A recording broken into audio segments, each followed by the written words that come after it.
একটু আপনি শেষ করে দিতে। আচ্ছা ফাহাদ ভাই, কেমন দেখলেন ম্যাচটা আজকের? এই ম্যাচ নিয়ে আসলে এই টুর্নামেন্ট নিয়ে কতটা আশাবাদী হলেন? না, খুবই ভালো লেগেছে আমাদের। আমার মনে হয় hats off and congratulations to our girls. চমৎকার খেলেছে মাঠে, এবং আপনারা দেখেছেন যে প্রথমে যে বেস্ট 11 নিয়েছে, সেকেন্ড হাফে অনেক চেঞ্জ করেছে। চেঞ্জ করে তারাও played at the same pace. So আমার মনে হয় এটা একটা খুব ভালো বার্তা আমাদের মহিলা ফুটবলের প্রেজেন্ট স্টেটাস এবং ফিউচার নিয়ে।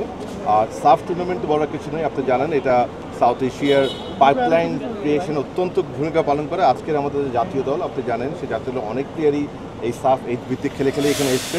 তো আমরা আশা করি এবং সাফকে সাধুবাদ জানাই যে এই ধরনের টুর্নামেন্টগুলি করে আমাদের ওমেন পুল যেটি সেটাকে স্ট্রেংথেন করার জন্য একটা সুযোগ দেওয়ার জন্য, এবং একই সাথে পুরো রিজনের মহিলা দলগুলির ক্রিয়েশনে অত্যন্ত গুরুত্বপূর্ণ ভূমিকা পালন করে। আপনি জানেন যে এবার এফসি কোয়ালিফায়ার্সে দক্ষিণ এশিয়া থেকে দুটি দল বাংলাদেশ এবং ভারত কোয়ালিফাই করেছে, এবং একই সাথে নেপাল চমৎকার খেলেছে, মানে আলটিমেটলি টাই ব্রেকারে হেরে যায়, but they perform very well, এবং তারা সিঙ্গেল টিম হিসেবে সর্বাধিক গোল করেছে। সো আমার মনে হয় সব কিছু মিলিয়ে সাফের এই টুর্নামেন্টগুলো অত্যন্ত শক্ত ভূমিকা পালন করে আমাদের মেয়েদের পুল ক্রিয়েট করতে।